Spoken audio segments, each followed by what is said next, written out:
अच्छा स्टूडेंट्स,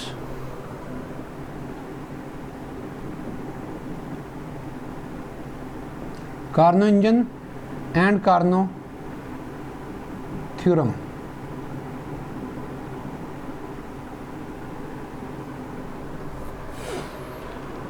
ये heat engine है जो कार्नो साइंटिस्ट था उसने डेवलप किया था, और इस साइंटिस्ट ने इस इंजन के मतलब ये कहा था कि इसकी एफिशिएंसी दो टेम्परेचर्स के दरमियान वर्क करते हुए बाकी इंजन्स की निस्बत ज़्यादा निकलेगी। 100% इसकी भी नहीं होगी, ये भी आइडियल नहीं है, लेकिन बाकियों की निस्बत इसकी एफिशिएंसी ज़्यादा होगी। ये बात जो इसने कही थी ये कार्नो थ्योरम कहलाती है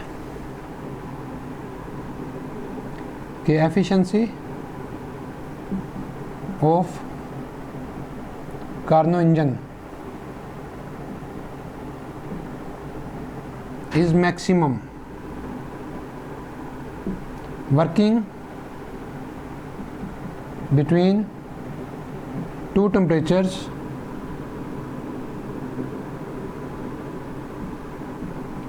T1 and T2 as compared with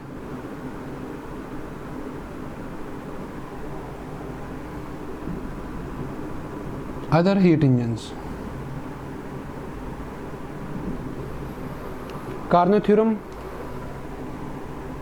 की डेफिनेशन के कार्नो इंजन की एफिशिएंसी बाकी इंजन की निस्बत जो है वो मैक्सिमम होगी, ज़्यादा होगी, जबकि बाकी इंजन जो हैं जो कार्नो इंजन नहीं है उनकी एफिशिएंसी उन्हीं दो टेम्परेचर्स के दरमियान कम निकलेगी। फॉर एग्जांपल बाकी इंजन की एफिशिएंसी अगर 20% आ रही है तो कार्नो इंजन की एफिशिएंसी वहाँ पे 25% आ सकती है।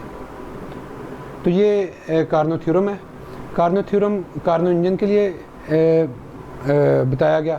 कार्नो इंजन के 4 स्टेप्स हैं, 2 आइसोथर्मल हैं और 2 एडियाबैटिक हैं। इन स्टेप्स को देख लें बच्चों।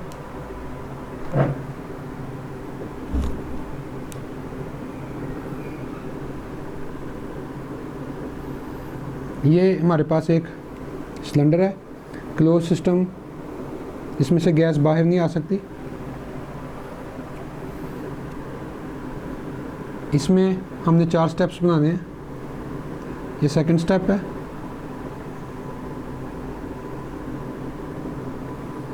ये थर्ड स्टेप है,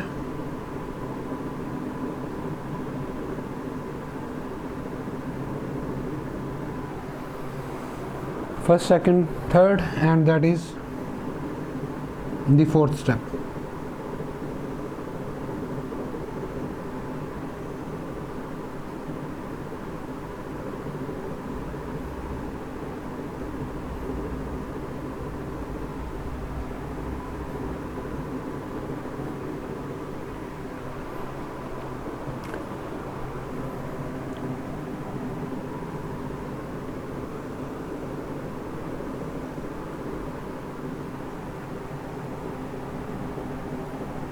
फोर्थ स्टेप में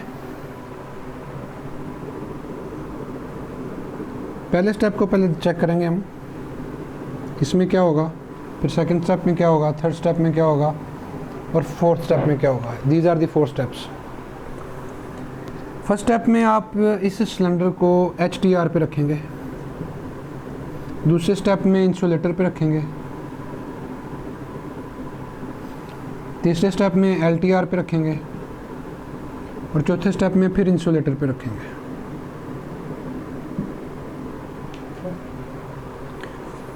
पहले स्टेप में हमारे पास ये initial position of the piston है सिलेंडर के अंदर, और ये इनक्लोज्ड गैस है। HTR का जो टेम्परेचर है that is T1, high temperature है। The heat will enters in the system, system में हीट इंटर हो रही है, and that is Q1। Step 1, heat भी इंटर हो रही है and we want that the temperature of the system remain constant, और हम चाहते हैं कि इसमें टेम्परेचर सिस्टम का चेंज ना हो। तो ये पॉसिबल है कि सिस्टम में हीट भी इंटर हो, और उसका टेम्परेचर भी चेंज ना हो। ये कैसे पॉसिबल है? इसका तरीका ये होता है कि आप इस प्रोसेस में सारी की सारी हीट से वर्क ले लें। सारी हीट वर्क करेगी तो आपकी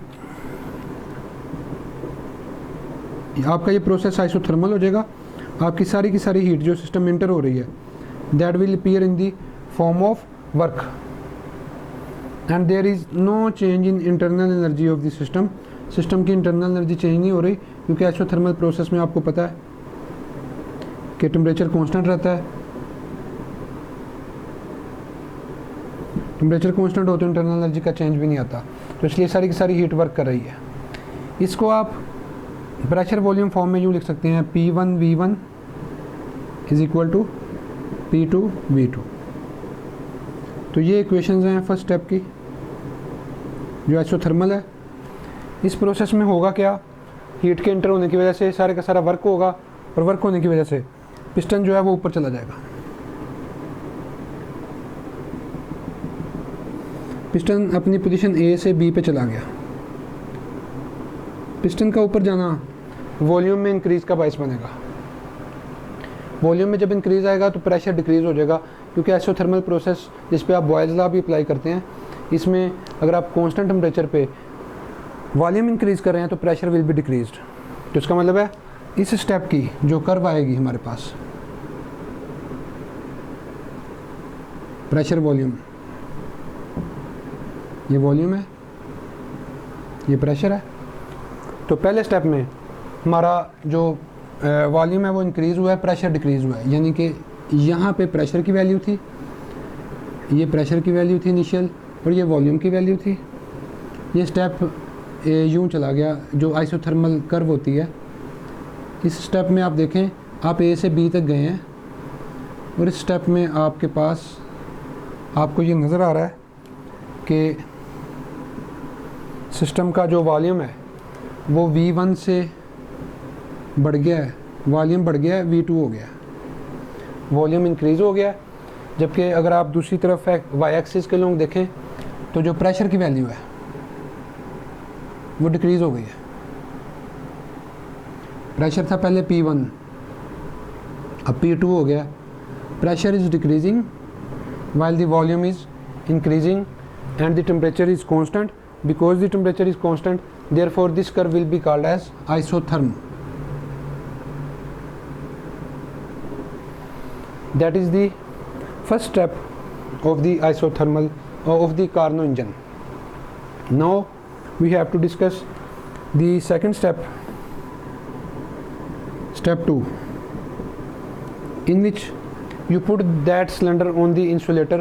No heat is entering or leaving the system. ना सिस्टम में कोई हीट इंटर हो रही है, क्योंकि अब सिस्टम आइसोलेटेड हो गया, हर तरफ से हीट का आना जाना बंद हो गया, और पिस्टन की इनिशियल पोजीशन जो है वो B है। गैस सिस्टम में इनक्लोज्ड है वही।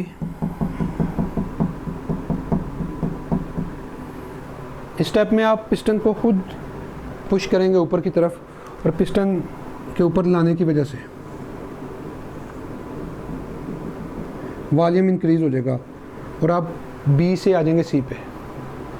इस स्टेप में भी वॉल्यूम इंक्रीज़ हुआ है, लेकिन प्रेशर बहुत ज़्यादा डिक्रीज़ होगा, क्योंकि एडियाबैटिक प्रोसेस में आप जानते हैं कि प्रेशर में आने वाली चेंजिंग बहुत ज़्यादा होती है। तो ये स्टेप में आपका वॉल्यूम इसमें भी इंक्रीज़ हुआ है। पहले स्टेप में P1 स्टेट से आप P1V1 स्टेट से आप P2V2 स्टेट पे गए थे। इस स्टेप में आप P2 स्टेट से P3 स्टेट पे गए हैं, यानी कि इस स्टेट में आपका प्रेशर मज़ीद डिक्रीज़ हो गया और वॉल्यूम पहले से भी इंक्रीज़ हो गया। लेकिन ये प्रोसेस एडियाबैटिक है। एडियाबैटिक प्रोसेस की कर्व ज़्यादा स्टिप होती है, ज़्यादा नीचे की तरफ यूँ तेज़ी से जाती है। That is adiabat curve and you reached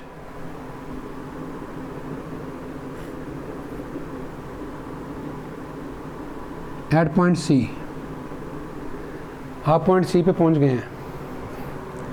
point C में आपका जो वॉल्यूम है वो V3 से इंक्रीज़ होके V4 हो चुका है।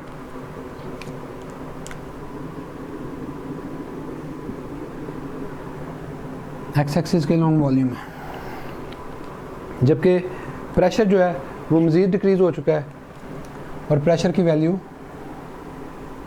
P2 से डिक्रीज़ होके P3 हो चुकी है। ये आपका आ गया second step. First step is isotherm, second is adiabat. ये जो सेकंड स्टेप है, क्योंकि ये एडियाबैटिक प्रोसेस है,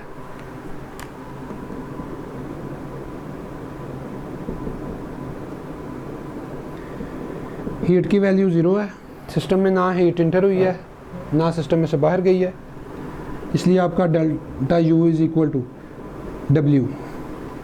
वॉल्यूम इंक्रीज़ होने की वजह से W पॉजिटिव है और इस स्टेप में आपका टेम्परेचर डिक्रीज़ हो जाएगा, टेम्परेचर आपका डिक्रीज़ हो जाएगा सिस्टम का, हीट सिस्टम में इंटर या लीव नहीं हो रही। और इस प्रोसेस की अगर आप इक्वेशन लिखना चाहें P2 V2 power gamma is equal to P3 V3 power gamma, that is the equation of the adiabatic process.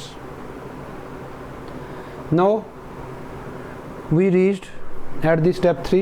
At step 3 the initial position of the piston is C. You are at position C and you have put this cylinder on low temperature reservoir. The temperature of low temperature reservoir is T2, that is low temperature reservoir, therefore heat will be expelled from the system. The heat expelling from the system is Q2, सिस्टम में से बाहर जाएगी, but we want to maintain the temperature of the system. हम चाहते हैं कि इस सिस्टम का टेम्परेचर डिक्रीज़ ना करे, तो ये पॉसिबल है। आपकी जितनी हीट बाहर गई है वो work done by the surrounding हो जाए और उसकी जगह पिस्टन नीचे आ जाए ताकि सिस्टम का टेम्परेचर सेम रहे। तो स्टेप 3 में भी आपने क्या किया, इसको आइसोथर्मल बना लिया। अब जब आइसोथर्मल प्रोसेस बनाएंगे तो टेम्परेचर की वैल्यू कांस्टेंट आएगी,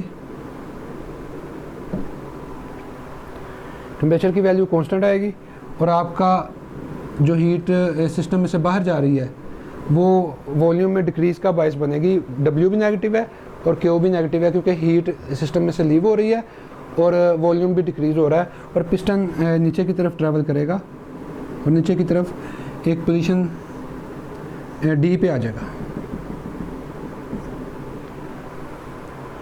तो इस प्रोसेस में आपकी इसका मतलब है सिस्टम में से हीट जो है वो बाहर जा रही है लेकिन टेम्परेचर चेंज नहीं हो रहा क्योंकि हमने इस प्रोसेस को आइसोथर्मल बनाया हुआ है। डेल्टा U की वैल्यू यहाँ भी ज़ीरो होगी and the equation P3 V3 is equal to P4 V4। ये प्रेशर वॉल्यूम की नई वैल्यूज़ पे आप पहुँच गए। अगर कर्व में चेक करना चाहें तो आप इस स्टेप में यहाँ पे आ गए हैं।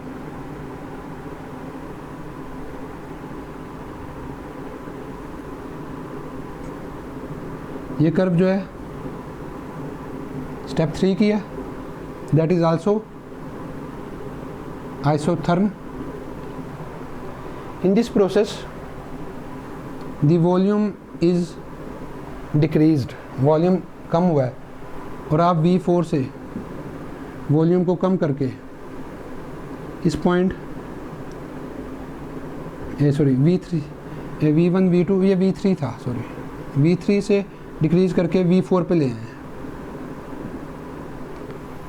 वॉल्यूम डिक्रीज़ हुआ है और दूसरी तरफ प्रेशर की वैल्यू इंक्रीज़ हुई है। प्रेशर की वैल्यू P3 से इंक्रीज़ होके P4 हो चुकी है और आप C पोजीशन से पहुंच चुके हैं D पोजीशन पे। अभी एक साइकिल मुकम्मल नहीं हुआ and the last step is you put that cylinder again on the insulator. आपने दोबारा इंसुलेटर पे इस सिस्टम को रखा। पोजीशन जो पिस्टन की है वो ऑलरेडी D है।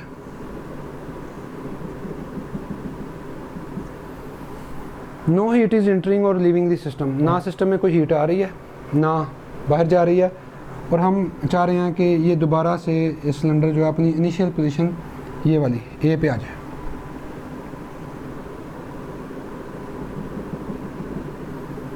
Work done by the surrounding होगा और इसमें वॉल्यूम डिक्रीज़ करेगा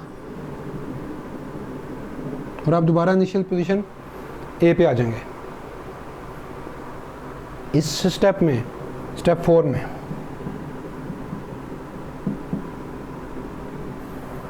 आपका प्रोसेस एडियाबैटिक है।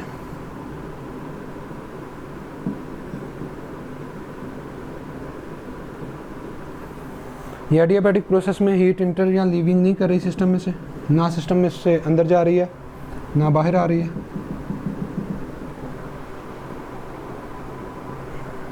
आपका टेम्परेचर इंक्रीज कर जाएगा सिस्टम का, क्योंकि वॉल्यूम डिक्रीज कर रहा है, जबकि work done by the surrounding है वो नेगेटिव होगा। और इसकी इक्वेशन होगी P4V4 is equal to P1V1 power gamma V के ऊपर आ जाएगी। तो ये लास्ट स्टेप है। तो लास्ट स्टेप की जो कर्व आएगी वो आपको ए तक वापस ले जाएगी, ये, क्योंकि इस कर्व में ना टेम्परेचर इंक्रीज हुआ है, ना हीट इंटर हुई है, ना लीव हुई है, इसलिए ये दोबारा एडियाबैट है। एडियाबैट कर्व आपको आगे मिल गई, और A B C and that point is D and that curve is adiabat and your cycle, one cycle is completed. आपका कर्व का एक साइकिल कंप्लीट हो गया। इस स्टेप में आप दोबारा ए पे आ चुके हैं, V4 से आप दोबारा V1 पे आ चुके हैं, और P4 से दोबारा P1 पे जा चुके हैं। तो ये स्टूडेंट्स एक कार्नो साइकिल की एक्सप्लेनेशन है। 4 स्टेप हैं इसके, पहला आइसोथर्मल, फिर एडियाबैटिक, फिर आइसोथर्मल और फिर एडियाबैटिक। कार्नो ने जो अपने इस इंजन की वर्किंग के लिए जो फार्मूला बताया था, उसने कहा था इस इंजन के लिए जो T2 और T1 की रेशो होगी वो Q2 और Q1 की रेशो के इक्वल होगी। अब एफिशिएंसी फार्मूला हम ऑलरेडी ड्राइव कर चुके हैं, that is 1 minus Q2 over Q1 multiply by 100। तो फॉर कार्नो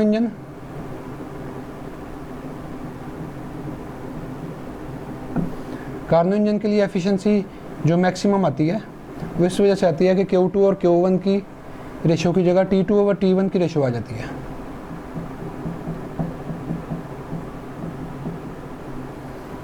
रियल में जब देखा जाए तो ये Q2 ओवर Q1 की जो रेशो है ये लार्ज होती है। Q2 और Q1 की रेशो लार्ज होती है T2 ओवर T1 से। ये जब रेशो लार्ज होती है, 1 में से जब हम लार्ज वैल्यू को माइनस करते हैं तो जवाब छोटा आ जाता है। और क्योंकि T2 ओवर T1 की रेशो स्मॉल होती है, तो ये स्मॉल वैल्यू जब 1 में से माइनस होगी तो आंसर लार्जर आएगा। तो इसलिए कार्नो इंजन की एफिशिएंसी Q की रेशोज़ की निस्बत T की रेशो से एफिशिएंसी ज़्यादा आएगी। ये आइडियल इंजन नहीं है, लेकिन इसकी एफिशिएंसी बाकी इंजन की निस्बत मैक्सिमम है। तो कार्नो इंजन के लिए एफिशिएंसी का जो आप फार्मूला यूज़ करेंगे वो ये है, जबकि बाकी इंजन के लिए जो एफिशिएंसी का फार्मूला यूज़ करेंगे उसमें हीट इन्वॉल्व होंगी, और कार्नो इंजन के लिए आप उसकी जगह पे टेम्परेचर इन्वॉल्व करके कैलकुलेशन कर लेंगे।